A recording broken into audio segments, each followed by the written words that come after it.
Greetings all, and happy Memorial Day. As I, the beholder's holiday plans have been curtailed by back spasms, I thought I'd surprise everyone with a short Monstrosity video reviewing the Minotaur minis created by WOTC and WizKids in the 20 years between 2003 and 2023. Let's jump right in. Minotaurs are another creature made famous in Greek mythology. With the head of a bull and the body of a muscular human, they tend to live underground in vast labyrinths that they constantly patrol. Despite their bovine appearance, Minotaurs are carnivorous and usually very hungry. They come in both medium and large size, but regardless of size, all Minotaur prefer large, two-handed weapons such as axes or hammers. As an OG Monster Manual beastie, it makes sense that our first Minotaur mini comes from the inaugural Harbinger set of 2003. Bellowing his battle roar while hefting a two-handed axe high above his head, pose has him in battle stance, legs widespread for greater stability. Paint is uniform brown for the fur, with a slightly lighter tone for the face. Finally, the axe itself is quite cool, especially for an early mini. Score: Paint 12, Pose 16, Playability 15, Pizzazz 16, for a score of 59.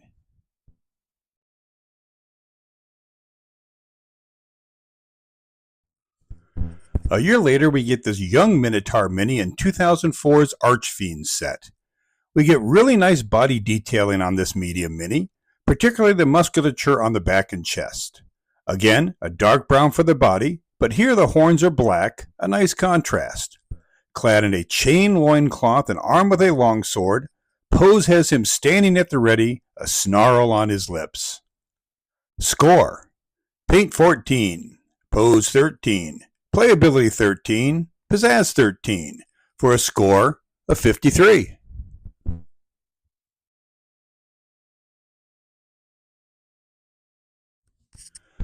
Later in 2004, WotC goes back to a large-sized Minotaurs in the Giants of Legend set. Here, we get a much hairier, much more aggressive version as he is posed in full battle charge, leaning forward with only one cloved hoof on the ground, eyes focused forward, and two-handed axe poised and ready to strike. Dark brown of fur and gray of horns, I especially like the way the tail is positioned, trailing behind the charge. Score: Paint 14, Pose 18, Playability 17, Pizzazz 15, for a score of 64.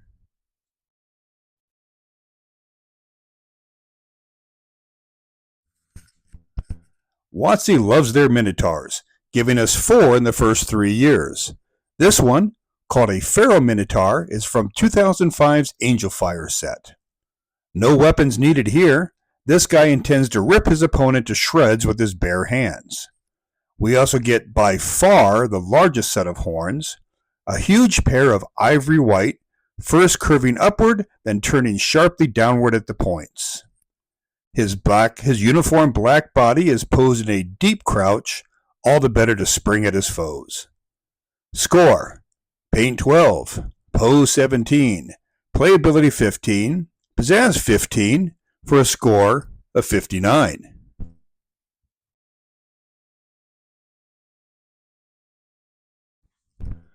WotC takes a 3-year break before its next Minotaur mini. From 2008's Dungeons of Dread set, we get this Champion of Baphomet, who is the patron god of Minotaurs. He looks quite impressive, with a mail shirt over pleated leather and a golden medallion prominently featured on his chest. His weapon is quite impressive as well, a blocky warhammer with what I assume is reliefs of Baphomet on each side, which he easily wields in one hand. Yes, champion indeed. Score: Paint 18, Pose 19, Playability 18, Pizzazz 21, for a score of 76.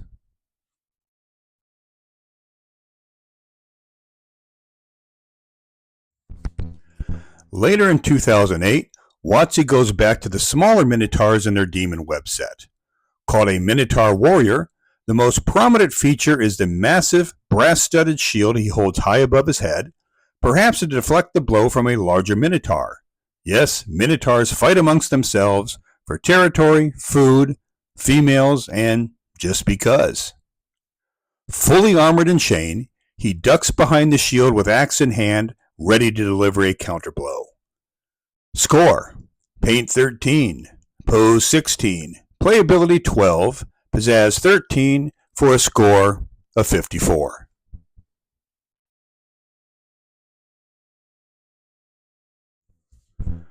A year later, we get this Minotaur Battle Shaman clogging up a rare slot in the Monster Manual Dangerous Delve set of 2009. I see what WotC was trying to do, inject a bit of variety into the Minotaur race, but there is nothing that suggests shaman here. There should be wands or staves in his empty hands, and his body should be festooned with charms. Instead, we get a fairly generic, unarmed, medium-sized Minotaur that any low-level party should be able to handle with ease. Score: Paint 13, Pose 10, Playability 11, Pizzazz 11 for a score of 45.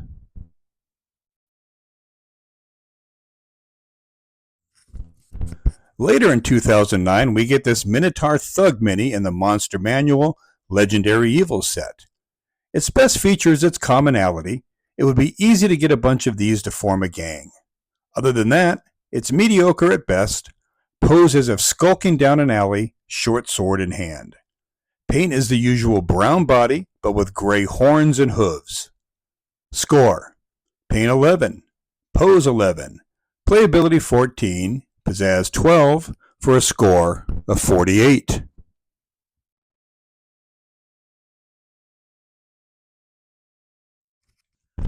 WotC goes back to large size later yet again in 2009 with this Savage Minotaur in their Monster Manual Savage Encounters set. This one makes up for the last two, clad in ornate leather armor while wielding a very unusual battle axe. Note the chains trailing from the lower axe points. The pose is also unique. Body turns sideways with the axe head poised to make a mighty backstroke, offhand outstretched to provide balance. Also, this is our first Minotaur with horn decorations, a common trait for the species. Score: Paint 20, Pose 23, Playability 23, Pizzazz 24 for a score of 90.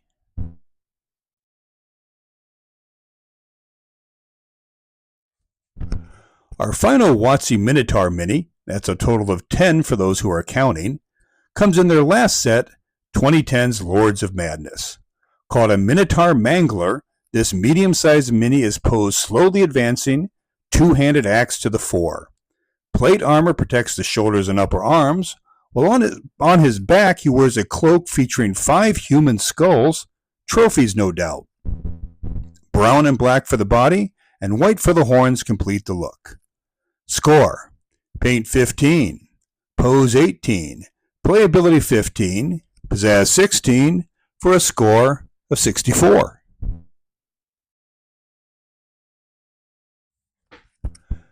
In contrast to WotC, WizKids gives us only 3 Minotaur minis, starting with this one from 2016's Monster Menagerie.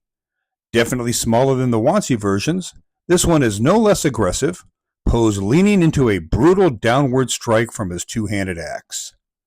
WizKids also goes with a lighter palette, the tan of his hide nicely showing off his back muscles, while the red loincloth, with a convenient tail hole, and golden belt add a nice pop of color. Score: Paint 14, Pose 16, Playability 13, Pizzazz 14 for a score of 57.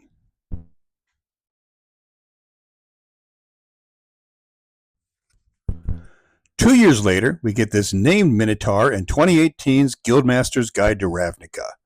Called Barros Reckoner, he is obviously a battle mage of some renown, with a flaming longsword in one hand while manifesting fire in the other. We get amazing detailing up and down this sculpt. Note the insignia emblazoned gray cloak, the gilded plate armor, and the highly stylized bull's head on his belt. This guy is obviously not for skulking about a labyrinth, no. He is front and center of a powerful organization of bullmen.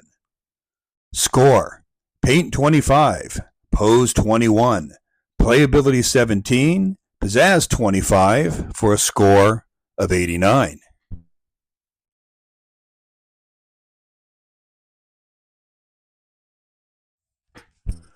Of course, our final Minotaur would have to come from 2020's Mythic Odyssey of Theros set. Called a Minotaur fighter, he is just as elaborately clad as his predecessor, rocking black and gold chest belts and bracers, a gray loincloth, and a red cloak. And look, he's a ginger. Another pose of striding forward with axe raised and ready, very elaborate axe by the way. I could easily see this guy as a lieutenant to our previous bullman, while using some of the larger WOTC minis as muscle. Score: Paint 21, Pose 17, Playability 17, Pizzazz 19 for a score of 74.